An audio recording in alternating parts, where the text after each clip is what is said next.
할렐루야. 오늘도 말씀으로 주님과 동행하고 계신 여러분을 주님의 이름으로 축복합니다. 함께 보실 말씀은 신명기 16장에서 19장 말씀이 되겠습니다. 16장에서 모세는 절기에 대한 규례를 다시 한번 설명하고 있습니다. 먼저 6월절에 대한 것인데 16장 3절을 보면 모세는 이렇게 말합니다. 이같이 행하여 네 평생에 항상 네가 애굽 땅에서 나온 날을 기억할 것이니라. 이렇게 권면합니다. 출애굽 사건은 이스라엘을 가난케 한 이제 사건이죠. 이스라엘이라는 나라가 시작된 그런 건국의 사건과도 같습니다. 그래서 이스라엘을 가난케 한 하나님의 은혜를 자자손손 대를 이어가며 기억하고 기념해야만 한다고 모세는 권면합니다. 두 번째, 7.7절 그리고 초막절에 대한 이제 설명을 합니다. 이 절기 때에는 하나님께서 두 가지를 요구하고 계신다고 모세가 말합니다. 첫째, 하나님께서 복을 주신 대로 자원하는 예물을 드릴 것.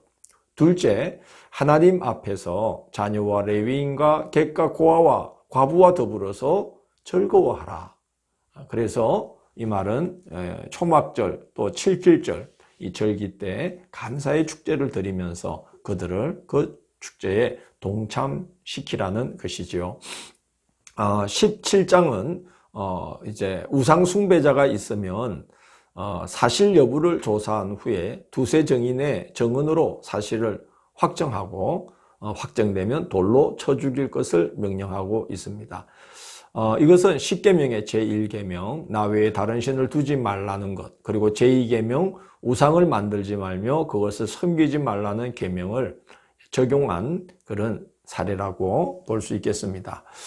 그 다음에 쌍방간에 판결을 내려야 할 상황이 생긴 경우에 어떻게 해야 되느냐, 제사장과 재판장에 가서 묻고 그들이 내리는 판결대로 지켜 행하라 그렇게 말하면서 그들의 말을 듣지 않는 자는 죽여서 백성들이 무법하게 행하지 않도록 해야 한다라고 이제 권고하고 있습니다. 그리고 또 이제 17장 후반부에 보면 왕이 지켜야 될 규례에 대한 이야기를 하면서 먼저 백성들은 하나님께서 택하신 자를 백성들 위에 왕으로 세워야만 하는데 그렇게 해서 왕이 된 자는 몇 가지 지켜야 할 규칙이 있다는 거죠. 첫째는 병마를 많이 두지 말아야 한다는 겁니다. 병마를 얻으려고 백성들을 애굽으로 보내면 안 된다는 것이죠. 하나님께서 나오게 하신 땅으로 되돌아가게 하지 말라 그렇게 이야기합니다. 둘째, 아내를 많이 두지 말라. 마음이 그들로 말미암아 미혹되기 때문이라고 말합니다. 셋째는 은금을 많이 쌓지 말라. 은금을 많이 쌓으려면 백성들을 착취해야만 되는 것이죠. 그리고 넷째는 왕은 율법의 말씀을 책에 기록하여서 자기 곁에 두고 읽어서 하나님 경외하기를 배우고 규례를 지켜서 행하기를 힘써야 한다라고 말합니다. 왕이 이러한 규칙들을 잘 지키면 그와 그의 자손이 왕위에 있는 날이 장구할 것이다 라고 약속을 합니다. 그러나 우리가 이제 솔로몬에서도 보듯이 왕들은 이런 규칙을 그렇게 성실히 지키지를 않습니다. 좋은 군마를 얻으려고 애국과 왕래하죠. 정략 결혼으로 권세를 강화하려고 수많은 아내들을 두죠. 솔로몬 때에는 은금을 얼마나 많이 쌓았는지 은은 돌처럼 흔하게 여겼죠. 율법의 말씀을 멀리하는 것도 모자라서 하나님께서 직접 두 번이나 나타나셔서 솔로몬에게 말씀을 거셔도 그는 듣지를 않았습니다. 이제 그 여파로 나라가 둘로 나뉘게 되는데 그 후에 거의 소수, 손가락에 꼽을 만한 몇 안 되는 왕들 외에는 전부 다 이렇게 왕이 지켜야 할 그 규례, 하나님이 명하신 그 규례를 제대로 이렇게 지킨 왕들이 거의 없다고 볼 수 있습니다. 그 다음에 18장은 제사장과 레위인의 몫에 대한 규례가 나오는데요. 제사 드릴 때에 제사장 몫으로 돌려야 할 재물은 제사장에게로 돌리고 처음 굳은 곡식, 포도주, 기름, 그리고 처음 깎은 양털, 또 제사장의 몫으로 돌리라고 명하며, 또 레위인을 위해서는 레위인이 어느 성읍으로 이주하든지 간에 그 성읍에 거주하는 레위인이 받는 몫을 그에게도 똑같이 주어서 레위인들의 삶을 돌보라고 명하고 있습니다. 그래서 율법을 연구하고 율법을 가르치고 그리고 성전의 일에 집중할 수 있도록 해야 된다는 거죠. 그러나 우리가 사사시대에 보면 백성들이 성소를 멀리함으로 인하여서 제사장과 레위인들이 생계를 찾아 떠돌게 되는 그런 이제 모습들을 몇 차례 보게 됩니다.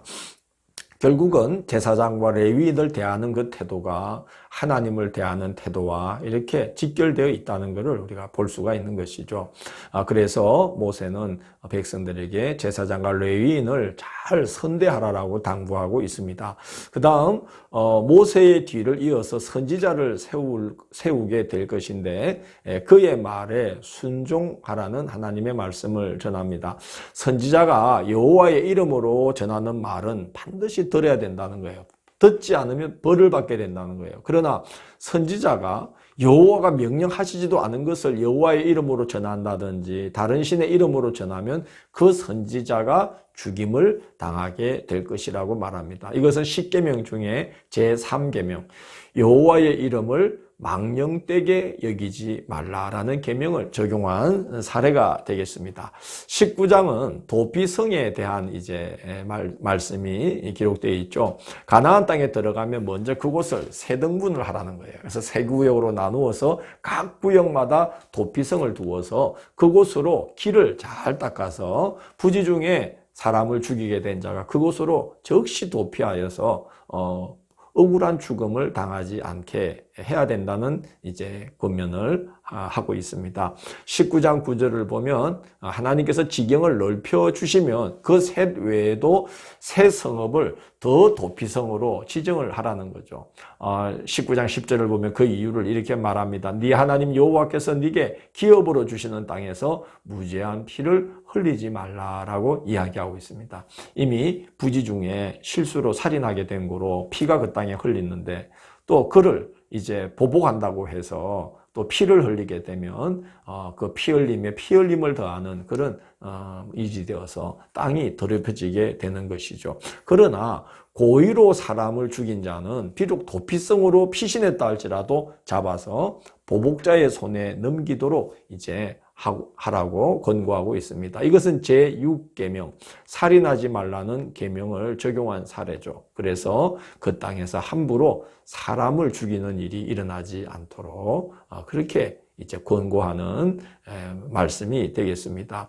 19장 14절을 보면 이웃의 경계표를 옮기지 말라 그렇게 기록되어 있죠. 그때는 뭐 등기를 하거나 이런 게 잘 되어 있지 않던 시대니까 이제 거기 어떤 소유주의 이름을 새기거나 그래서 이제 돌이나 이런 것으로 지계표, 땅의 그 경계를 삼았던 시대입니다. 그래서 경계표를 옮기지 말라라고 당부하고 있죠. 이것은 제10계명, 이웃의 소유를 탐내지 말라는 계명을 적용한 사례가 되겠습니다. 그리고 쌍방간에 시비를 가려야 할 사건이 생겼다. 그럴 경우는 두세 증인의 입으로 사건을 확정해야 된다. 그리고 위정자가 있으면 재판장이 자세히 조사하여서 거짓으로 모함한 것이 판명이 되면 그가 상대에게 거짓으로 위정을 해서 그에게 행하고자 했던 것을 그대로 바로 그 위정자에게 행하여서 백성들 중에 악이 행해지는 일이 없도록 악을 제해야만 한다라고 권고합니다. 이것은 제9계명, 내 이웃에게 거짓 증언하지 말라라는 계명을 적용한 사례가 되겠습니다. 하나님의 성민으로 부름받은 백성이기 때문에 하나님의 계명을 가볍게 여기는 일이 없도록 힘써 완전을 추구하라고 모세는 10계명으로 받은 그 계명을 삶의 여러 상황에 적용시키면서 백성들에게 하나님의 백성다운 온전한 삶을 추구할 것을 권고하고 있습니다.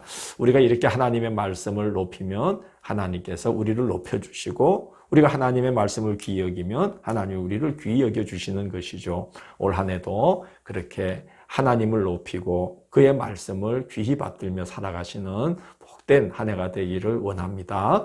내일 3월 3일 수요일은 신명기 20장에서 23장을 공의롭고 자비롭게 라는 제목으로 살펴보도록 하겠습니다. 함께 해주셔서 감사합니다. 기도하겠습니다. 주님, 저희들이 하나님을 높이는 그 길은 하나님의 말씀을 잘 귀담아 듣고 그 말씀을 힘써 행하는 것이 바로 하나님을 경외하는 길인 걸 오늘 말씀을 통해서 배우게 되고, 그렇게 하나님을 높일 때에 우리에게 약속된 복이 있음을 또 저희들이 봤습니다. 저희들의 삶이 세상 어떤 것보다도 하나님을 경외하고 그의 말씀을 존귀히 여기며 살아가는 복된 그리스도인들이 될 수 있도록 인도해 주십시오. 예수님 이름으로 기도드립니다. 아멘.